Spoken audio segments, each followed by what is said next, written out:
లక్ష డప్పులు, 1000 గొంతుకలు. వాళ్ళ ప్రోగ్రామ్‌కి అగైనెస్ట్‌గా మీరు ఒక కర్రలతో ఏదో విన్యాసాలు అనేది ఏదో ఒక ప్రోగ్రామ్ చేస్తున్నారు. ఏంటి అసలు? అంటే వాళ్ళకి వ్యతిరేకంగానేనా? వాళ్ళకు వ్యతిరేకంగా పెట్టడం అనేది తప్పు. హ్మ్.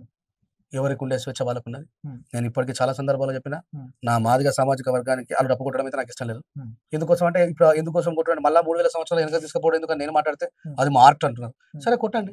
తప్పేముంది ఒకరోజు మీరంతా కలిసి చెంటలు గారేదాకా డప్పులు కొట్టండి. మంచిదే కదా! మా దళిత కుటుంబంలో ఒకళ్ళు శబ్దానికి అనుగుణంగా పనిచేస్తారనేది ప్రపంచం చూస్తది. హ్మ్. దానివల్ల జరిగేదేంది? హ్మ్. మేమేం చేసినాం?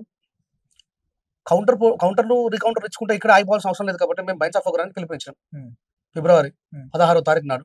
ఓ 2,00,000 మంది బాబాసాహెబ్ అంబేద్కర్ రాసినటువంటి భారత రాజ్యాంగం యొక్క చిత్రపటాన్ని పట్టుకొని ఇట్లా ఆకాశం వైపు చూపిస్తాం. హ్మ్. 2,00,000 మంది ఒక రాజ్యాంగ సంరక్షణ కోసం నిలబడ్డారంటే ఎంత గొప్ప విషయం అనేది Limca book of world record దాంట్లో ఎక్కించాలనే ప్రయత్నాలు చేస్తా ఉన్నాం. హ్మ్.